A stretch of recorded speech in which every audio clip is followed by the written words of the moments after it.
You are now tuning in to the first episode of BMore Sports Talk, official sports podcast of the home team at BMore Pod. We're at the BMore Pod studios, y'all.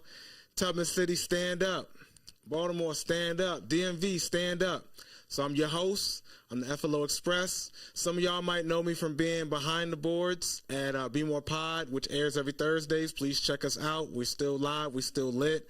We're growing. We're expanding. We're on fire. We can't be stopped. We're like Lamar Jackson. So thank y'all for tuning in. For those who are tuning in live as we're broadcasting real time, thank you for tuning in. Those who will be catching the replay, the recording of this, we want to say thank you again, and we're going to get into it. Why did I do this podcast? Well, Dennis was bored. No, I'm just kidding. We did this podcast because there's so many reasons, honestly, but my passion for sports rivals that for my passion with music. I'm a big creative. I'm big on expression. I see what the DMV has been doing in so many different areas and aspects. And I was trying to figure out the best time to do it. And I just felt like everything that happened over the past few days just said that this is the time. The DMV is becoming a growing spotlight for entertainment. It's been an entertainment and cultural hub for generations, and I feel like we're getting back to that point in time where eyes are starting to turn their attention back towards Baltimore, back towards D.C., back towards Maryland, Northern Virginia. There's a lot of talent, a lot of promise that is re-emerging from this area. I don't exclude myself from that. I have been a native to Tubman City, to Baltimore, for over a quarter of a century. You know, I was born in D.C., so my ties to the DMV is rooted. You know what I'm saying? So I'm here, A1 from day one. But yes, my name, I'm the F.L.O. That's an acronym for Factual Life Orchestrations. That is my artist name. I am a hip-hop artist. I'm an MC. I'm also a producer. I'm also an engineer. I'm also a film production assistant. I work behind the scenes and I'm looking to also, make my presence or establish myself in the film industry as well. I have ties with that. My brother owned a cinematography company. Him and his wife owned a cinematography company for over 15 years, and I had the opportunity to learn a lot and also apply myself with skills with recording, in editing, film. Pardon me, y'all. I'm just a little bit nervous. There's a lot of energy going on, so bear with me. But what we're here to do is deliver you a great product. I'm here for conversation about all things sports because they tie into life. My connection and my relationship with sports started from a very early age when my folks took me to Orioles games. I don't think I ever went to a game down at the yard that the Orioles lost. Go figure.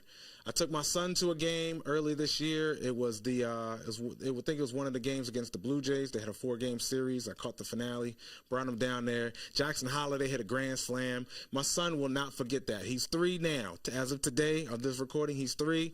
When he looks back on this time, that moment, years from now, I know he's going to remember that experience, just going to the game, being with his dad. I still remember the times when I went, like I said, with my folks. I went to a Ravens preseason game, one of their first games they had down at the bank, and Jim Harbaugh, coach of the Chargers, was the starting quarterback for the Ravens. A lot of people don't know that. I had his jersey. I played Pop Warner for Lock Raven Academy at the time. I wore his jersey when I was in practice. So my connection to sports, especially here in the DMV, runs deep. So I'm here to claim that loud and proud, and I'm going to show you what it is that I have to say and offer my perspective on what I see going on in the world of sports in this particular section, this neck of the woods and beyond. But everybody's got a sports podcast. Why can't I? So here, BMore Sports Talk.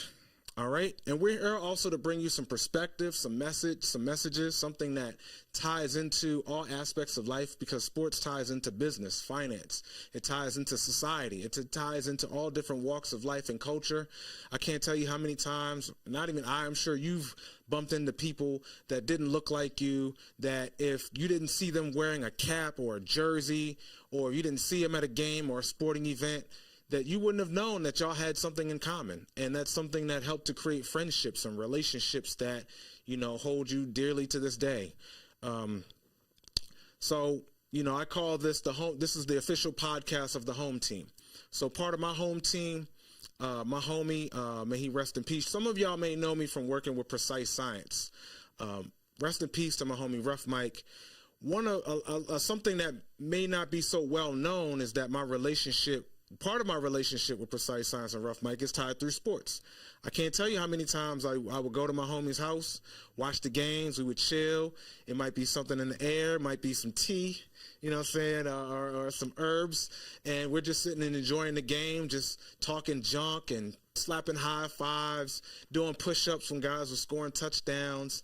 But it was a bonding experience, and then that would tie into our relationship with music. So sports has a way of bringing about camaraderie. I think it's very important for, forging relationships. Like I said, it brings communities, families, people together in ways that you wouldn't imagine. And it also gives an outlet as well. For those who know what it's like living in Baltimore, it's rough for a lot of us. So having an outlet, for you to watch sports is a distraction. Sometimes it's just something to help take your mind off the day-to-day operations. And as a child, you may have a son or a daughter that has a growing interest in sports. They may have a natural talent or ability to throw a ball or, swing a bat. And instead of just having them sitting in the house or having them outside with God knows who, you can put them in organized team activities, so that they're learning discipline, they're learning commitment, they're learning how to really express themselves and hone their skills and build courage just to say I did something. That's something that definitely is important. I remember my son just telling me the other day, he was like, Dad, I really enjoyed you when you took me to the baseball game. 3 years old. And I'm like, he's just telling me this now, so I can only imagine how much of an impact it is. So I made a promise to myself that that's going to be a tradition now, that every year we go to at least one Orioles game together. It's 160 of them, 80 of them that they play at home, but 80 of them every year, so it should be able to catch at least one. But I know that's something that is something that's going to stick with him. If for whatever reason something like that inspires him to explore baseball, and it becomes a career that, it doesn't have to be, but if it becomes a career that, he's able to make a promising future for his family off of just because his dad, exposed him to something that, just caught his interest, then so be it. But that's the importance of sports. Well, that's the value and the impact that sports has on humanity. Just one of the many different ways. So with that being said, we're going to get into some of the topics that I want to share with you today. Thank y'all for listening so far, for tuning in. But, one of the things I wanted to talk about, last year's AFC Championship game, I know I'm probably plucking off a lot of wounds there. It was great and it was terrible at the same time because the Ravens got to enjoy something that they hadn't done in half a century, which was host an AFC Championship game. We hadn't seen that since Baltimore was the Colts. And I know for those who are a little bit older, I know firsthand just the relationship with Baltimore sports from those times compared to these times. But and the time between the two franchises, I know. Sheesh. I would definitely like to know, for those who may be tuning in and able to comment, definitely like to know about your experience being a Baltimore sports fan, especially a Baltimore football fan, when you had to transition from the Colts leaving on that Mayflower truck going to Indiana, when the Ursays packed up shop, to when Art Modell brought the old Cleveland Browns franchise from Ohio to Baltimore that late 1995 year to 1996 when they would open up. They were playing a Memorial before they would go down to the bank, but that time in between had to be miserable for Baltimore fans. I know some migrated to different teams. Some, I guess, I don't know, maybe just stopped watching football altogether. I don't know what happened. But if anybody can comment from those times, you're more than welcome to. But yeah, let's get into it. State of DME. So back to the AFC Championship game. One thing that stood out was that Taylor Swift thing, right? And I know it got on my nerves just as much as everybody else's. But I think something that stood out to me about that was the fact that the NFL being so shamelessly devoted to monetary growth and expansion and finance, the greed is just, it's so blatant. But I can respect the fact that the NFL is a brand.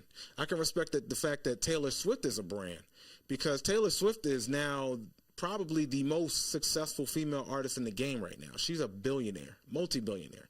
And I give her respect for her craft because she definitely worked her way up to where she is. You know, she writes a lot of her stuff, so you know, I wouldn't say that you know her position in the game isn't merited. And the NFL, they definitely, you know, they have a product on the TV screen that nobody can turn their eyes away from. So those two kind of coming together to merge, make it like a power couple in terms of branding and making a visibility to the public. I can understand why they do something like that. And much respect to Taylor Swift. I had to make, it was an interesting point I came across from Cam and Mace's podcast about relationships. When you think you're too good to invest into a relationship 50-50, then you may have to find yourself in a situation where you're investing in a relationship by yourself. But that's a whole nother topic and another point. We're going to move on. So I wanted to get into the state of DMV sports. So for those who might know what's happening, this is a pretty interesting time right now. The Orioles season just ended earlier this month. Unfortunately, they weren't able to advance past the wild card round in the playoffs. But they have a very busy offseason coming. The Ravens are fresh off an impressive win at home against the Commanders, another very impressive emerging team on the rise in the NFL with their young rookie quarterback, Jayden Daniels, who looked every bit of the part of a franchise quarterback in his first six games of his career. I don't think you've seen a more impressive start to any professional athlete's career in the NFL is what you're getting from Jayden Daniels. So he's definitely got people's respect. He's definitely on their radar in terms of what to expect coming forward. But they definitely have a leader. They definitely have a star in the making there. So shout out to Jayden Daniels. I think they have a good thing working there. Once Washington changed their ownership, it seems like it's been a trickle-down effect from the top. So, I mean, you're seeing how Washington is a good example of the difference of doing things wrong and doing things right. Their old regime, it was all about the bag. They didn't care about what product they were putting on the field. Even when they had RG3, they weren't taking care of him as well as, you know, giving him a plan and setting him up for success. They just knew they had a hot, young, rising star, and they just knew he was going to sell tickets rather than this current regime of ownership where they do have a rising star quarterback, someone who's promising, who's talented. He can win with his legs. He can beat you with his arm. He's a very precise pocket passer. He has a really good eyes on the field, great command of the offense. For someone so young, he's very advanced in his development. A lot to watch there, a lot to take there. I was watching the game and paying attention to how Tony Romo was analyzing his game and how he processes. I could tell he was very impressed. And watching him go head-to-head with Lamar, it was no wonder why CBS had to get the best broadcasting team for that game, because the game was just about every bit of exciting and entertaining as they said it was going to be. All that being said, I'm from Baltimore. I'm glad the Ravens got the W. The defense looked a little bit more crisp. I think Jayden definitely gave them all they could handle, but they definitely stood up to the task. That fourth down pass to McLaurin was poised. That was not a rookie playing there. That was very impressive. He made a tight throw when he had to be made, and McLaurin held on to the ball. I don't know how he did it, but that was an impressive play to make things interesting in the fourth quarter, because a lot of other quarterbacks would have just folded, where Daniels definitely stood up and rose to the occasion. Lamar just doing Lamar things. It's hard to not see him. It's hard not to envision him being a front runner for MVP yet again. It's not too many quarterbacks that are playing on his level this year. I know there are a lot of great ones out there, but I don't know if anybody is playing as great as he is. I don't know if anyone is as important or means as much to their team as Lamar, and he's just showing that every Sunday. Put the game on his back. He knows what to do. I'm just glad they actually have a supporting cast now that is capable of stepping their play up when needed to the level they need, when the games matter, when the situations matter the most, so they can rise to the occasion and overcome. I really feel like what they have this year, especially in offense, is definitely a unit capable of going all the way. And as the defense continues to improve, with the addition of Dean Pease to the coaching staff, the return of DPs to the coaching staff, I think will only be an improvement. I don't think there's anything bad about that. Dean Pease is already familiar with the organization. He was the defensive coordinator for the Ravens when Zach Orr, the current defensive coordinator, was a player for the Ravens, and he went to all-pro level. If he didn't have the unfortunate neck injury, he'd probably still be wearing a jersey right now. But, Zach Orr had one of his best years. Dean Pease was the coordinator then, so I don't see why that's a bad idea to have Dean Pease back to advise Orr on his scheme and calling plays just to make sure that things are a little bit tighter for the defense. Offense is going to do what it does. The only thing you have to worry about, really not, I wouldn't say worry about, but the only concern at this point is just the offensive line. There are some young guys that are still developing, and keep in mind, you lose 3 veterans, and then the coach passes away during the offseason, during training camp. That's a lot of transition. Rest in peace, Joe D. Rest in peace, Jacoby Jones, fallen Ravens legends. I know they're watching over us, watching over the team as they're progressing through their season. But that's a lot of transition on the offensive line. It was a lot of veteran leadership that left this team from last year that they're trying to replace. And it just takes time. It's a process to do that. Next man may be called to step up, but it's usually a process to get prepared and really get fully acclimated to that role full time when you've been riding the bench and just waiting in the wings. So credit to the offensive line. They've done an outstanding job. They've allowed Lamar time to throw. They've been opening up holes for Derrick Henry to do his thing. So there's that. And I would say, another thing about Zach Orr is give him some credit, give him some grace. He only had to go up against some of the league's best offenses in his first 5 games of his professional career calling plays on defense. That's a tall task. Mike McDonald had a learning curve. Y'all recall that Miami game a couple years ago where they blew that three touchdown lead in the fourth quarter. Things happen, This league is a dynamic one. It's very legislated to favor the offense with the penalties, the way things are set up nowadays. It's a lot more easier to score points in a hurry. So anything can happen. No lead is safe in today's league. And when it's your first 5 games and you're going against Joe Burrow, Patrick Mahomes, and a very emerging Jayden Daniels, who doesn't look like a rookie, it's a tall task. And when you have guys like Denard Wilson and Anthony Weaver, who were long veterans, stalwarts in that defensive coaching staff, they've gone on to other jobs, to other opportunities. There's a lot of leadership. There's a lot of input that leaves that organization. And you have someone that's calling plays for their first time, no previous experience. It's a big drop-off. At least on the experience side of things. So give him some grace. I think he's done a phenomenal job given the circumstances. I know he's been able to put some very strong defenses together for portions of a game. First half, first 3 quarters are great, and then the fourth quarter it kind of But having Dean Pease in the building will only help things for moving forward. And I think that Zach has done a great job so far. So I want to give him some credit and encourage him moving forward. I think things are only going to get better as they go along. So let's see here. Let's see. The Terps, they played on Friday night. They just came off a bye and had a primetime game at home. Very disappointing result. Not sure what happened there. It seems like the offensive line had a lot to do with that game not going well. Special teams had its blunders as well. Defense, they've been up and down. I like Loxley. I think he's done a lot to elevate the program since he got on, because the Terps were a joke for many years before they hired Loxley. I know he was with the program in previous years. He's a native to the DMV area. He's local, and he's definitely brought his coaching journey's been one interesting. He's actually been under Saban's wing for some years, coaching offense at Alabama. So being under one of the best coaches ever in the business of college football has to be an advantage. And him being not only local, having local ties to Maryland football for many years, he's pretty good at recruiting too.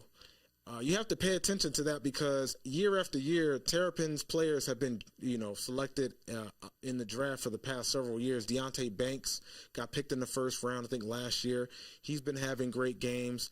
Their kicker just got drafted he got cut by the Patriots, but he got picked up by the Cardinals, kicked a game winner a couple weeks ago, but he was a kicker for the Terps. There's been a lot of legendary players in the NFL that have come through the Terrapins program. But we don't have to talk about them all. But from Boomer Esiason to Sean Merriman to Nick Novak to Torrey Smith, Ravens. Who else? Trying to think. Just recently, like I said, Deontay Banks, DJ Moore for the Bears, also a receiver. So there have been a lot of luminaries that come through that program, and Locksley is just continuing to churn out professional level talent through that program and bring respectability back to the Terrapins.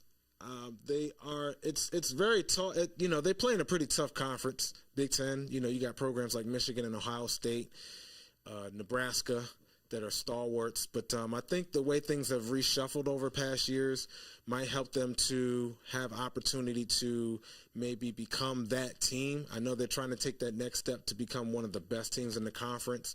They've been bowl eligible the past few years. I think that's definitely a big step forward from what they had, like I said, in previous years before they hired Locksley. I just wish him much success moving forward. I think he's a great, personable guy. He definitely knows how to relate to the players and set them up for success every week. There are definitely some things I'd like to see improve. However, I think overall it's just been a steady process, and I like what the Terps are doing with the basketball program as well. Shout out to Kevin Willard. Shout out to Damon Evans. I know he just got extended as their AD. He's definitely done a good job of reestablishing a strong floor for their culture. I'm not sure how high the ceiling is, but at least the floor is in a good, solid, structured foundation of a place for them to be able to advance and grow from there. So it's sometimes building a school up to a point where it's high powered. It just takes a process. You can't, what is it? Rome wasn't built in a day. So, but I like what they're doing there. I think they'll only continue to get better as time goes on, but something to keep an eye out moving forward. So what else did I want to talk about? Let's see. So the Orioles, it was a very ungraceful exit from the playoffs, but hey, they have a baseball team that went from losing 100 games a year to now making the postseason in back-to-back seasons. So I think that's pretty impressive. They surprised everyone last year when they won 100 games and won the East. This year, not quite as successful, but they still managed to get the top seed in the wild card before they lost those 2 games to the Royals. Pardon me. But there's a lot of excitement, a lot of promise. They have a very talented core of young players, from Gunnar Henderson, Jackson Holliday, Jordan Westberg, Colton Cowser, who is a front runner or very much in the conversation for Rookie of the Year. They have a Cy Young candidate in Corbin Burns, as well as the promising young core of pitching talent, Kyle Bradish, Kyle Bradish, I'm sorry, I might have said his name wrong. Kyle Bradish, Grayson Rodriguez, John Means. There was a ton of injuries that probably would have derailed a lot of teams from even getting to the playoffs. So just credit to Brandon Hyde and Mike Elias for being able to maneuver the roster and cultivate enough talent and enough willpower for them to just at least get to the postseason. I think there's definitely going to be a lot for them to take from and build on from these last 2 years. And there are going to be some things that need to be cleaned up and corrected if they want to advance further in the postseason. But they definitely have a solid foundation to work with talent-wise, coaching-wise, to set themselves up for their window of contention for us. We're a World Series. I know it's been long enough since they got in their last one, but I think they got a really good, solid core in place. They may just need a little bit more leadership in the clubhouse, talent-wise, leadership-wise, to take them over the top. But I think they're in a good spot. And they have a new owner. For those who have been Orioles fans long enough to remember, the Angelos has just been kind of running the franchise into the ground for a while. They would win in spite of the ownership, but now they do have a new owner that is a fan of the team. He actually has as much passion for the team as he has for his own pocketbook. You know what I'm saying? So, there's talks that a lot of those players that are due for free agency are going to at least make a strong push to retain some of those players. So I know Anthony Santander, Corbin Burns, I know those are two of the major free agents that they're looking at, that they'll try to retain. Very important pieces to the team that I think that are worth considering giving an extension to, but I know they're going to command, top of the market for their salary, for their services. Tony being a very reliable, clutch power hitter, and Corbin Burns, like I said, being one of the best starting pitchers in the league this year. I can't tell you what his ERA was, but I know it was well below 3. And, when you can perform, especially in a division like the AL East, if you can pitch, 170 innings plus and have an ERA of under 3, that's pretty impressive. So I know the Angelos would have said, great, all right, we're out of here, on to the next team. But, the new ownership is going to try to see if they can actually retain Corbin Burns. I think he's phenomenal, and I think he's very important for a team like the Orioles. If the Orioles want to take winning seriously, that's the type of player that you definitely want to re-sign. He leads by example, and every 5 days, you're going to get a strong performance to count on him to help the team win, give the team a good chance to win. You need something like that. Every contending team needs something like that for sure. But I like what Elias has done for the most part. I think overall he's definitely done way more good than bad. He definitely knows how to scout and evaluate talent. And he knows a thing or two about assembling and drafting and developing. I think as far as assembling a roster, he did a great job with the Astros during his tenure in Houston. As far as Baltimore, I think it's slightly different here than it was there. But he's definitely done a great job of turning the farm system around. I know they had been one of the best in the business for some years. That might have took a drop because of all the trades they made to get some pitching help this year. But I know he's going to continue to churn out talent from the farm system, from the minor league level, and keep this team in position to contend for many years to come. The ownership is going to back him and, sign the players that they need to sign. They're not going to be afraid to actually, spend money on players, because sometimes you have to do that in order to have a winning team. You have to spend money to make money. But I think the new ownership gets that.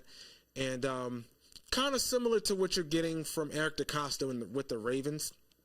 I think Eric has done a phenomenal job over these last few years. I know his first couple years were a little bit spotty with the draft. He might have missed on some guys. It wasn't a total bust. Some guys he might have missed on, but it wasn't a total bust there. I think DeCosta has done great studying under Ozzie for many years, being a part of that brain trust for many years before he got promoted to GM after Ozzie stepped down. These last couple drafts that he hit on, or last couple off seasons, should I say, were phenomenal. He negotiated that Lamar contract. Lamar didn't have an agent. Lamar is a one-of-one talent. And it's hard to negotiate with an MVP with no agent, looking for top market money. But Eric pulled that off. He was able to get Lamar signed. He did a phenomenal job of navigating that process, using his leverage to get Lamar to get him to sign, so that way they could secure their franchise quarterback for the future and assemble a team around him. I think he's done a great job with drafting young talent. As far as the guys that he's picked, he was able to get Derrick Henry. He tried to get Derrick Henry last year and couldn't quite get the Titans to pull the trigger during the middle of that season. Probably would have made the difference in that AFC Championship game, but it looks like the blessing from that is this year he's had a chance to obviously, get acclimated with the team, learn the offense, and also learn the offense and get comfortable and just prepare for the season. Before the season starts, get a full off season and things like that. What he's done for the team is phenomenal. Derrick Henry he takes so much pressure off Lamar. Lamar used to be the entire offense. Now he has better receivers. Now he has very talented tight ends. He has a young but emerging offensive line that's only going to get better with every Sunday, every game. And you have freaking Derrick Henry. All I can tell you is that he's a one-man wrecking crew, and he only gets harder to defend as the game wears on. So I can only imagine, no, I don't have to imagine. I'm going to say that having a player like that on your team, especially in the fourth quarter, it just makes all the difference. As you can see, they call him the king. You might want to call him the closer because you can trust him with the ball in the fourth quarter to close games out. His talent, if defense is focused on him, then Lamar can hurt you in so many other ways. If you don't focus on him, then Lamar will get him the ball, and you can see him just run all over the field on you. So it's just having a player like that, it just really is a pick-your-poison situation for opposing defensive coordinators. You can't stop the Ravens. You can only hope to contain them on offense. The only team that can beat the Ravens on offense are the Ravens. If they don't commit penalties, if they don't commit turnovers, if they don't shoot themselves in the foot with mistakes, and there's still margin for error. They can commit a few penalties. They may be able to give up the ball 1 or 2 times, but as long as they don't commit errors throughout the game and take points off their own scoreboard, then they're very hard to defeat. You have to be on your very best for a full 60 minutes to give yourself a chance to beat the Baltimore Ravens, especially the way they're playing offensively. Defensively, they're going to find their stride. And if they continue to improve by the time we get to January, they're going to be one of the top teams in the league. They're already dangerous, they're already scary, and they're only getting better as things progress. But credit to Eric DeCosta for preparing and setting that roster up. I think that has been a big reason why John Harbaugh still has a coaching job, because that roster is so freaking talented on all levels and all phases. They have one of the best secondaries. Personnel-wise, last year, they definitely had one of the best secondaries. They retained all of the talent there. So they will, continue to rise and ascend and to grow. So, yeah, there's that. But, yeah, having a player like Derrick Henry, I can only envision him finishing his career in Baltimore. It's just such a fit. I think that he feels like this is a natural fit. He's wanted to play here for some time. This is a winning franchise. Lamar is He's not only a superstar in terms of his talent, but he's a great person. He's a leader. He leads by example. He's vocal. He definitely has control of that offense, and everyone follows his lead. So that's definitely the type of guy that you want to have as your quarterback. And when the play breaks down, he finds a way to make a play, just like you saw in the fourth quarter when he found Isaiah Likely for that second touchdown pass. I don't think there's any other quarterback in the league that can do that can make that kind of play. Where he stiffed armed the defender and just threw him to the ground and then throws the ball across his body is just amazing. So I'm sure you've seen the replay enough times. So yeah, there's that. And let's see here. But yeah, one thing I liked about the Commanders game was that, it's like I said, the DMV is on the rise.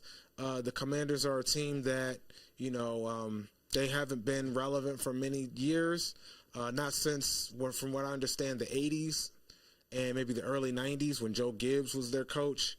You haven't seen excellence on the football field for that team, for that franchise in so long. But, I'm glad to see that, and good for them. They may win the NFC East this year by the way things look, unless, Philadelphia has something to say about it. I don't think there's really any other threat. Dallas is Dallas. Hey, I'm not down in Cowboys, their franchise or their fans, but when you get thumped by nearly 40 points at your own home stadium, I just can't. It's hard to. We'll see. It's a week-to-week league, so but yeah. For now, I'll just say Commanders looks like the best team in that division, and we'll see how things play out by the end of this season. But I like what they're doing there. I think once they get better on the defensive side of the ball, there definitely will be a legit Super Bowl contender by the way things are set up on offense. And like a lot of promise there. I'd like to see how things develop with their quarterback and their franchise moving forward, because they look like they have a winning formula in place. So I know I said a whole lot, and we're going to wrap up shortly. I want to thank y'all again for listening, and definitely want your feedback, comments. Please leave comments. Please like, please comment, please share, please subscribe. We are looking for sponsors. We are looking for talent, for anyone who would like to guest host or co-host. Shout out to my brother Theo Bossed Up, Real Ravens Talk. Please check his podcast out. Biz Media TV. He also has a bunch of other shows, as well as Hood to Hood Chicken and Bossed Up in the City. Please forgive me if I said it wrong, brother. But please check him out. Biz Media TV on YouTube. Theo Bossed Up on Instagram. He's the founder of Real Ravens Talk, Lamar Jackson's favorite podcast, from what I understand.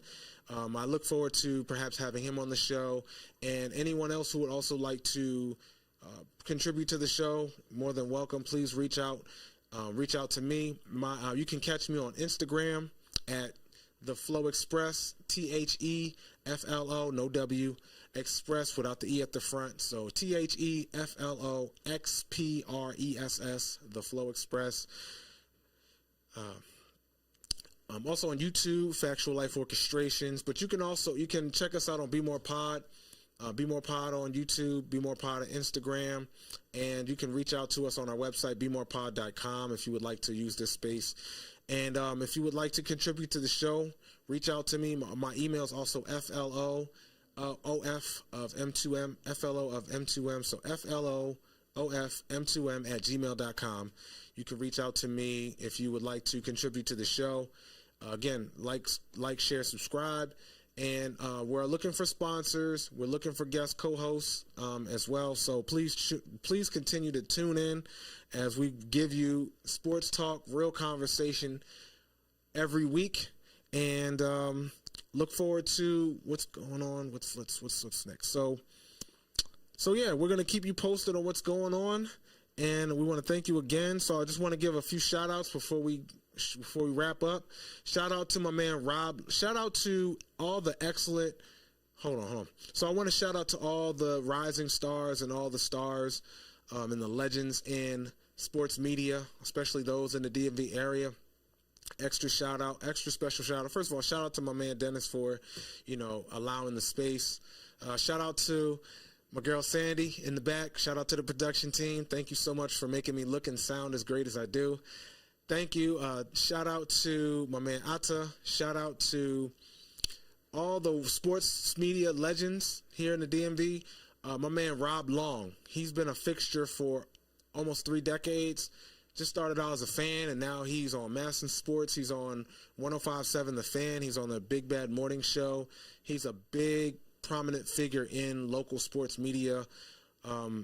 He's definitely a big inspiration to me. He's a close personal friend. He was a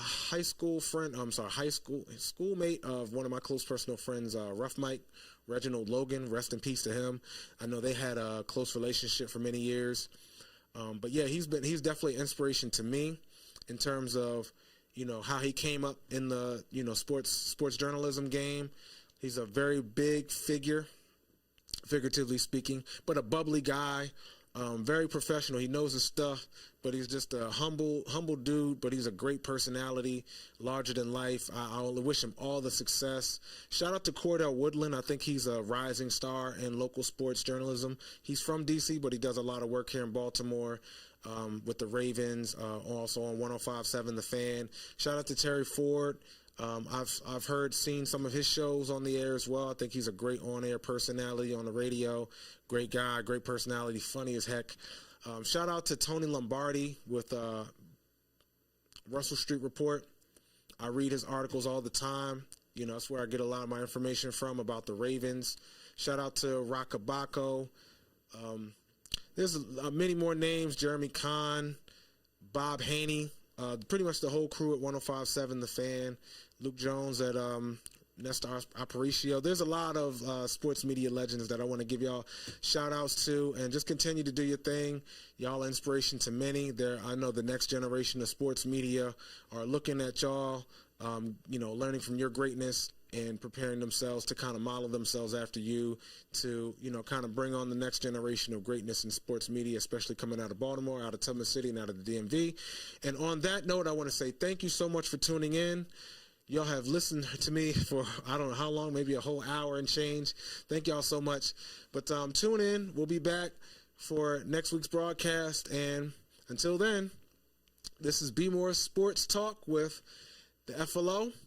And we're the official podcast of the home team. Thanks again for tuning in. Catch y'all next week. Peace, love, and light.